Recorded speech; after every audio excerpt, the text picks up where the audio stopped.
আমি রোহিঙ্গা নই, আমি এলাকার সন্তান। আমি ভালো কিছু করতে পারবো ইনশাল্লাহ।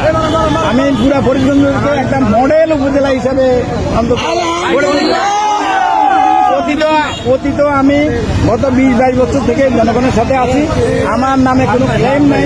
আমি 10 টাকা কোথাও সজিয়া রাজনীতি করি।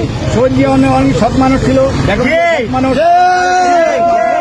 আমি সেইভাবে ইয়ে করবো।